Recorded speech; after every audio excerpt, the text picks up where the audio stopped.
அனைவருக்கும் வணக்கம். அரசு அதிகாரிகளை உருவாக்கும் நோக்கில் உங்கள் இம்பல்ஸ். நம்ம ஜியோகிராஃபியோட பாக்ஸ் கண்டென்ட்ஸ் எல்லாமே பார்த்துட்டு இருக்கோம். இப்போ 9th சோஷியல் சயின்ஸ்ல இருந்து 4th லெசன் என்னன்னு பார்க்கலாம். இதுக்கு முன்னாடி இருக்க வீடியோஸ்லாம் ஃபர்ஸ்ட் 2, 3 நம்ம பார்த்துட்டோம். ஓகேங்களா? ஸோ அந்த வீடியோஸ் பார்க்காதவங்க அதையும் போய் பார்த்துக்கோங்க.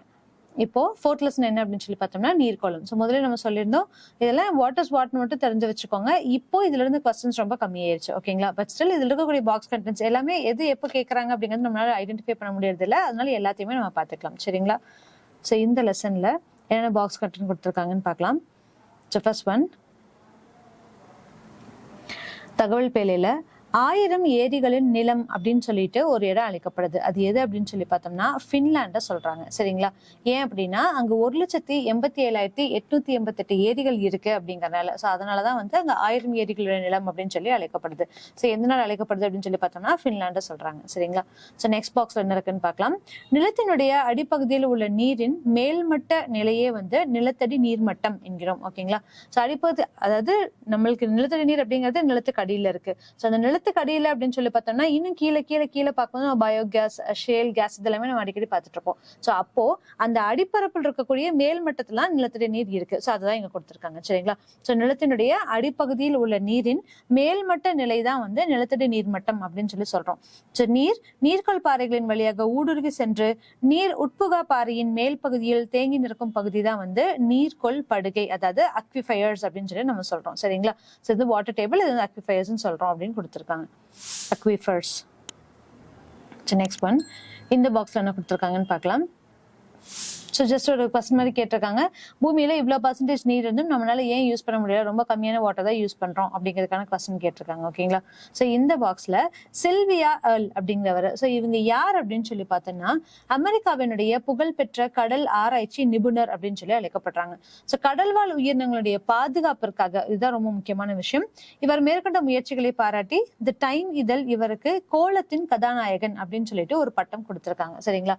ஸோ இவங்க யார் அப்படின்னு சொல்லி பார்த்தோம்னா பிரான்ஸ் நாட்டினுடைய புகழ்பெற்ற கடல் ஆராய்ச்சியாளரான ஜக்வேல் யுவல் காஸ்டோ அப்படிங்கக்கூடிய ஜக்வேல் யுவஸ் காஸ்டோ ஆழ்கடலை பற்றி மிக விரிவான ஆராய்ச்சிகளை மேற்கொண்டு வந்துள்ளார். இவர் பிரான்ஸ் நாட்டினுடைய கடற்படையில் தகவல் சேவை பிரிவில் பணியாற்றிய காலத்தில் ஷாங்காய், ஜப்பான் மற்றும் சோவியத் ரஷ்யா போன்ற நாடுகளுக்கு பல்வேறு பணிகளுக்காக அனுப்பப்பட்டார். 1945 போரின் சிலுவை என்ற விருதும் 1985 அமெரிக்க அதிபருடைய சுதந்திரத்தினுடைய பதக்கம் வழங்கப்பட்டு கௌரவிக்கப்பட்டார் அப்படின்னு சொல்லியிருக்காங்க. ஸோ இவங்க தான் வந்து யார் அப்படிங்கிறதுக்கான ஒரு விஷயத்த கொடுத்துருக்காங்க. சரிங்களா? ஸோ இந்த பாக்ஸ்ல இருக்கிறது சும்மா என்னங்கிறத மட்டும் தெரிஞ்சுக்கோங்க. அவ்வளவுதான். எதனால உங்களுக்கு இந்த பட்டம் கொடுக்குறாங்க, இவங்க யாரு, இவங்களுக்கு இதுக்கு என்ன ரிலேட்டிவ் இருக்கு, அவ்வளவுதான். ஸோ இந்த பாக்ஸ் என்ன இருக்கு அப்படின்னு பார்க்கலாம். உயர விளக்கப்படம், அதாவது ஹைப்போசோமெட்ரிக் கர்வ் அப்படிங்கிறது என்ன அப்படின்னு சொல்லி கொடுத்துருக்காங்க. அப்படின்னா நிலப்பகுதியிலோ அல்லது நீர்ப்பகுதியிலோ காணப்படும் நில தோற்றங்களினுடைய உயரத்தை வரைந்து காட்டும் ஒரு கோட்படம் ஆகும். ஸோ இங்க கொடுத்துருக்காங்க பாருங்க, இதுல இருந்து இது வரைக்கும் கடல் தளத்துல உயரம் எவ்வளவு இருக்கு, இதுல இருந்து புவியோட மேற்பரப்புல எவ்வளவு இருக்கு அப்படின்னு சொல்றாங்க. ஸோ இந்த டயக்ராம் தான் ஹைப்போசோமெட்ரிக் கர்வ் அப்படின்னு சொல்லி நம்ம சொல்லுவோம், உயர விளக்கப்படம் அப்படின்னு சொல்லி சொல்லுவோம். ஓகேங்களா? ஸோ இது வந்து என்னன்னா ஹைப்சோ அப்படின்னு சொல்றது ஹிப்சோ என்ற கிரேக்க சொல்லினுடைய பொருள் உயரம் என்பது ஆகும். சரிங்களா? அதனாலதான் இந்த கர்வுக்கு பேரு ஹைப்போசோமெட்ரிக் கர்வ் அப்படின்னு சொல்லி சொல்லியிருக்காங்க. ஸோ நெக்ஸ்ட் ஒன், இதுல என்ன இருக்குன்னு பார்க்கலாம். ஓஎன்ஜிசி. ஸோ ஓஎன்ஜிசி நம்மளுக்கே தெரியும், ஆயில் அண்ட் நேச்சுரல் கேஸ். ஓகேங்களா? ஸோ ஓஎன்ஜிசி எண்ணெய் மற்றும் இயற்கை எரிவாயு நிறுவனம் இந்தியாவினுடைய எண்ணெய் மற்றும் இயற்கை எரிவாயு குறித்த ஆய்வுகளையும் உற்பத்தியும் மேற்கொண்டு வரும் மிகப்பெரிய நிறுவனம் ஆகும். மும்பை ஹை பகுதியில், இது வந்து ரொம்ப இம்பார்ட்டன்ட், எங்க வந்து நம்ம ஓஎன்ஜிசிஸ் எடுக்கிறோம் அப்படின்னு சொல்லி பார்த்தோம்னா மும்பை ஹை பகுதியில் 20 மில்லியன் டன் எண்ணெய் மற்றும் எரிவாயு இருப்பதாக சமீபத்திய மதிப்பீடுகள் தெரிவிக்கிறது. ஸோ இதான் விஷயம். ஸோ இதுல இருந்து தான் வந்து நம்மளுக்கு தேவையான ரெஃபினரிஸ் எல்லாத்தையுமே உருவாக்குறோம் அப்படிங்கிறதையும் நம்ம சொல்லலாம். சரிங்களா?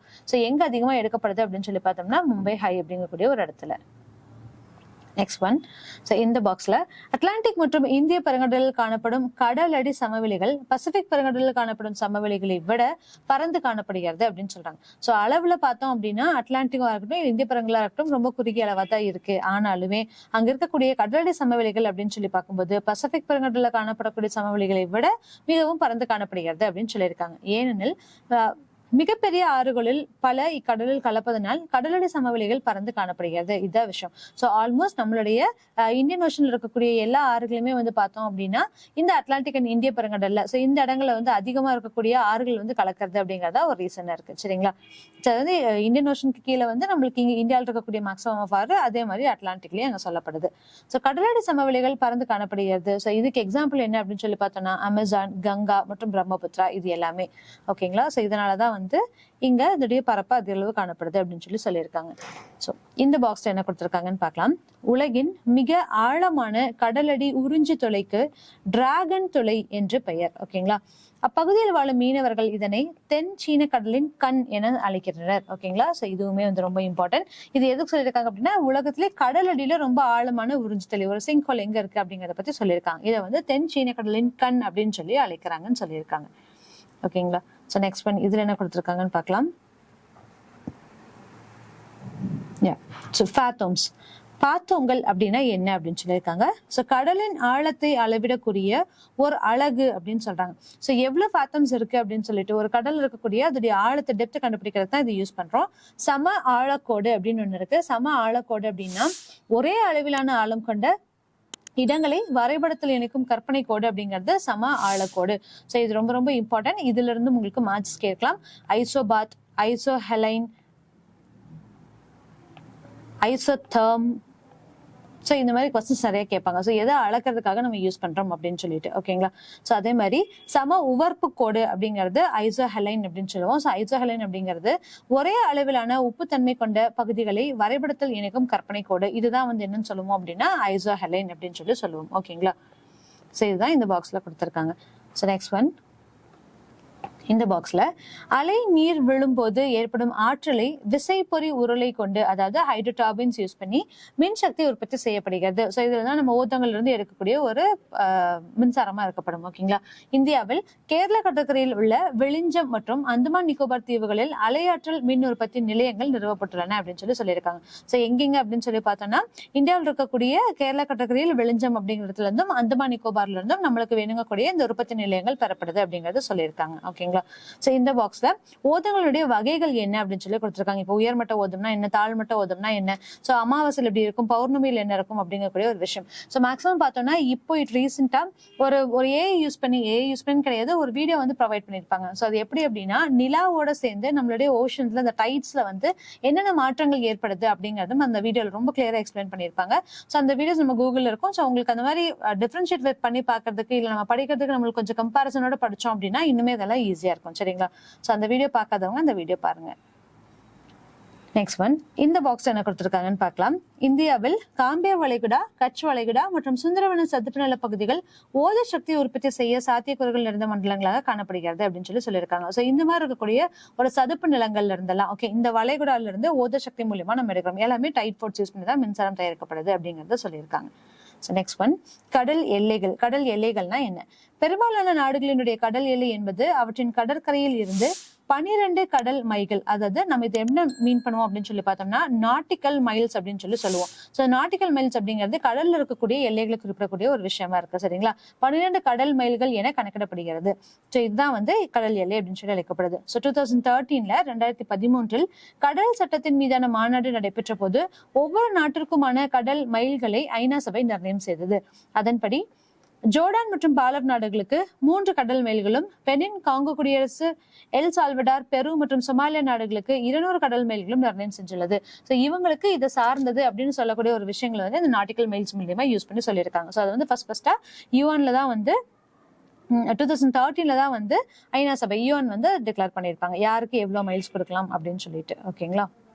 ஸோ நெக்ஸ்ட் ஒன் இந்த பாக்ஸ்ல தேசிய கடல்சார் நிறுவனம், அதாவது national institute of oceanography NIO அப்படின்னு சொல்லக்கூடியது 1996, அதாவது January 1, 1996 நிறுவப்பட்டிருக்கும். இதோட தலைமையகம் எங்க இருக்கு அப்படின்னு சொல்லி பார்த்தோம்னா கோவாவில் இருக்கக்கூடிய டோனா பவுலா அப்படிங்கக்கூடிய இடத்துல இருக்கு. கடல்சார் அம்சங்கள், பெருங்கடல் பொறியியல், கடல் அகழாய்வு போன்றவற்றை பற்றி தெரிந்து கொள்ள மற்றும் அதனுடைய ஆய்வுகளை இந்நிறுவனம் மேற்கொள்கிறது. ஆராய்ச்சிக்காகவும் இது வந்து யூஸ் பண்றாங்க அப்படின்னு சொல்லியிருக்காங்க. ஸோ எது அப்படின்னு சொல்லி பார்த்தோம்னா NIO, national institute of oceanography, தேசிய கடல்சார் நிறுவனம். ஓகேங்களா. ஸோ நெக்ஸ்ட் ஒன், ஸோ இந்த பாக்ஸ்ல என்ன கொடுத்துருக்காங்க அப்படின்னு பார்க்கலாம். ஸோ கடல் வளங்களை பத்தி சொல்லியிருக்காங்க. கடல் வளங்களை எப்படி கேட்டகரைஸ் பண்ணுவாங்க அப்படிங்கறது சொல்லியிருக்காங்க. ஸோ ஆற்றல் வளங்கள், கனிம வளங்கள், உயிரியல் வளங்கள் அப்படின்னு சொல்லிட்டு 3ஆ கேட்டகரைஸ் பண்ணியிருக்காங்க. ஆற்றல் வளங்கள் அப்படின்னு சொல்லி பார்த்தோம்னா இதுக்கு எக்ஸாம்பிள் எரிசக்தி, கனிமங்கள், ஓத ஆற்றல், அலை ஆற்றல், இதெல்லாமே வந்து ஆற்றல் வளங்கள்ல சார்ந்து வரும். கனிம வளங்கள்ல சார்ந்து வருது என்ன அப்படின்னா பெட்ரோலியம், இயற்கை எரிவாயு, உலோக தாதுக்கள், மணல், சரளை கற்கள், இது எல்லாமே வந்து கனிம வளங்களை பேஸ் பண்ணி வருது. உயிரியல் வளங்கள் அப்படின்னு சொல்லி பார்க்கும்போது மீன்கள், பிளாங்டன், கடற்பொருட்கள், பவளப்பாறைகள் இது எல்லாமே வந்து உயிரியல் வளங்கள் சார்ந்து வரக்கூடிய ஒரு விஷயம். ஓகேங்களா? இப்ப பவளப்பாறை திட்டு. சோ என்ன கோரல் ரீஃப்ஸ்னா என்ன? கோரல் ரீஃப் எதுக்காக யூஸ் ஆகுது அப்படின்னு சொல்லி பார்த்தோம்னா, நம்மளுடைய பயோடைவர்சிட்டியை வந்து ரொம்ப முக்கியமான ஒரு விஷயம், அதை வந்து ஸ்டெபிலைஸ் பண்ணக்கூடிய ஒரு முக்கியமான விஷயமே வந்து கோரல் ரீஃபா தான் இருக்கு. சரிங்களா? சோ இங்க இந்த பவளப்பாறை திட்டு பத்தி என்ன கொடுத்திருக்காங்க அப்படின்னு பார்க்கலாம். உலகின் மிக நீளமான பவளப்பாறை திட்டு அப்படிங்கிறது த கிரேட் பேரியர் ரீஃப் அப்படின்னு சொல்லக்கூடிய ஒரு இடம் தான். த கிரேட் பேரியர் ரீஃப் ஆகும். ஸோ இப்பவளப்பாறை 2900 தனித்த பவளத்திட்டுகளையும் 900 தீவுகளையும் உள்ளடக்கி 2000 கிலோமீட்டர் நீண்டு காணப்படுகிறது. இது 3,50,000 சதுர கிலோமீட்டர் பறந்து காணப்படுகிறது. ஆஸ்திரேலியாவின் குயின்ஸ்லாந்து மாகாணத்தின் அருகே உள்ள பவளக்கடலில் இந்த அமைவிடம் அமைந்துள்ளது. சோ விண்வெளியிலிருந்தும் இப்பவளத்திட்டை காணலாம். புவியினுடைய உயிரின பன்மை நிறைந்த இடங்களில் ஒன்றாக இப்பறந்த பவளப்பாறை திட்டுகள் உள்ளன. சோ பல பில்லியன் நுண்ணிய உயிரியான பவள மொட்டுகளால் இப்பவளப்பாறைகள் உருவாக்கப்படுகிறது. உலகினுடைய 7 இயற்கை அதிசயங்களில் ஒன்றாக CNN இதை அடையாளம் கண்டுள்ளது. சோ இதான் ரொம்ப ரொம்ப இம்பார்ட்டன்ட். அந்த கிரேட் பேரியர் ரீஃப் அப்படிங்கிறது, இந்த கிரேட் பேரியர் ரீஃப் அப்படிங்கிறது எந்த இடத்துல அமைஞ்சிருக்கு அப்படிங்கறது கமெண்ட் செக்ஷன்ல ஆன்சர் பண்ணுங்க. ஓகேங்களா? சோ இது ரொம்ப ஈஸி, நம்ம பார்க்கும்போது நம்மளுக்கு ஆப்வியஸா தெரியும், பட் எங்க இருக்கு அப்படிங்கறத நீங்க ஆன்சர் பண்ணுங்க. ஸோ இது வந்து 3 அதிசயங்கள்ல ஒன்றா வந்து நம்ம கன்சிடர் பண்ணியிருக்கோம். ஸோ ரொம்ப முக்கியமான விஷயம், இப்போ ரீசெண்ட் எக்ஸாம் நம்மளுக்கு கேட்டிருந்த கொஸ்டின், பவளப்பாறைகள் அழியறதுக்கான காரணம் என்ன அப்படிங்கறத நம்மளுக்கு கேட்டிருப்பாங்க. ஓகேங்களா? ஸோ சூரியனுடைய வெப்பம் அதிகமாகுது, தண்ணி வந்து வெப்பம் அடையுது, அது மட்டும் இல்லாம நிறைய கெமிக்கல்ஸ் மூலியமா நம்ம கடல்ல கலக்கிறது மூலியமா பவளப்பாறைகள் அழியுது அப்படிங்கக்கூடிய ஒரு ஆப்ஷன்ஸ் எல்லாம் கேட்டிருப்பாங்க. சரிங்களா? ஸோ இந்த பவளப்பாறைகள் பத்தின இன்ஃபர்மேஷன் தெரிஞ்சுக்கிறதும் ரொம்ப நல்லது. So next one. ஸோ இது வந்து ஒரு கண்டென்ட், முக்கிய கடல் நீரோட்டங்கள் பரவல் மற்றும் விளைவுகள். ஸோ பெருங்கடல் என்ன, நீரோட்டத்தோட பேர் என்ன, அதோட விளைவுகள் என்ன அப்படிங்கிறது. ஸோ இந்த விளைவுகள் நம்மளுக்கு இல்லைனாலும் எதுல என்ன நீரோட்டம் இருக்கு அப்படிங்கறத மட்டும் பார்த்துக்கலாம். ஸோ இந்த மேப்ல பாத்தீங்க அப்படின்னா ரொம்ப அக்யூரேட்டா எங்க இருந்து எதுல யூஸ் ஆகுது. ஸோ நம்ம முதல்ல பார்த்துருப்போம்ல, உயர் அழுத்தத்திலிருந்து தாழ் அழுத்தத்துக்கு நம்மளுடைய எதுவா இருந்தாலும், காற்றா இருக்கட்டும் இல்ல வளிமண்டலம் காற்று, ஸோ இது எதுவா இருந்தாலும் அது வந்து மூவ் ஆகும் அப்படிங்கறத நம்ம பார்த்திருப்போம். அதே மாதிரிதான் கடலின்மே வந்து குளிர்ந்த நீரோட்டம், வெப்ப நீரோட்டம் அப்படின்னு சொல்லிட்டு 2 வேஸ் இருக்கு. ஓகேங்களா? சோ அதை பத்தி தான் இங்க கொடுத்திருக்காங்க. நீரோட்டங்கள் எப்படி இருக்கு? இப்ப குளிர் நீரோட்டம் அப்படின்னா அந்த இடத்துல வந்து அழுத்தம் அதிகமா இருக்கும். அப்ப வெப்ப நீரோட்டம்ங்கிறது அழுத்தம் குறைவா இருக்கும்.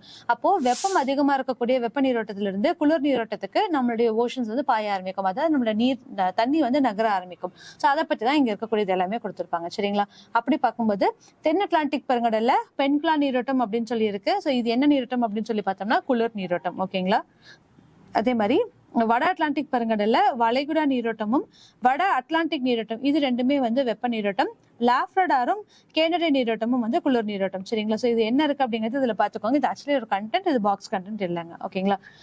தென் பசிபிக் பெருங்கடல் அப்படின்னு பார்த்தோம்னா பெருவியன் அல்லது ஹிம்ஃபோல் நீரோட்டம். சோ இதுவுமே வந்து குளிர் நீரோட்டம் தான். வட பசிபிக் பெருங்கடல்ல குரோஷியா நீரோட்டம் ஒண்ணு இருக்கு, அலாஸ்கா நீரோட்டம் இது ரெண்டுமே வெப்ப நீரோட்டமா இருக்கு. யூரேஷியா நீரோட்டமும் கலிபோர்னியா நீரோட்டமும் வந்து குளிர் நீரோட்டமா இருக்கு. சோ எல்லாமே எண்ட் ஆஃப் த டே இதுதான் கான்செப்ட். நம்மளுடைய அழுத்தம் அதிகமா இருக்கிறதுல இருந்து கம்மியா இருக்கிறதுக்கு நம்ம நீரோட்டம் பாய்கிறது. அப்ப என்ன ஆகும் அப்படின்னா இந்த குளிர் நீரோட்டமும் வெப்ப நீரோட்டமும் சேரக்கூடிய ஒரு இடத்துல மிதமான ஒரு காலநிலை உருவாகும். இந்த மிதமான காலநிலையில பவளப்பாறைகள் வளர்றதா இருக்கட்டும் இல்ல மீனுடைய உற்பத்தியா இருக்கட்டும் இதெல்லாமே வந்து ரொம்ப ஹெல்ப்ஃபுல்லா இருக்கும். சரிங்களா? சோ அதோட பேசிஸ் தான் இது எல்லாமே கொடுத்திருக்காங்க. இந்திய பெருங்கடல் அப்படிங்கிறது மேற்கு ஆஸ்திரேலிய நீரோட்டம், இதுவுமே வந்து குளிர்ந்த நீரோட்டமா இருக்கும். சோ இதுதான் இதோடைய என்ன ரீசன், எதனால இதெல்லாம் உருவாகுது அப்படிங்கிறதுக்கான பயன்கள் இதுல கொடுத்திருப்பாங்க. சரிங்களா? சோ இதோட இந்த லெசனோட பாக்ஸ் கண்டென்ட் முடியுது. சோ அடுத்த லெசனோட பாக்ஸ் கண்டென்ட் நெக்ஸ்ட் வீடியோஸ்ல பார்க்கலாம். தேங்க்யூ.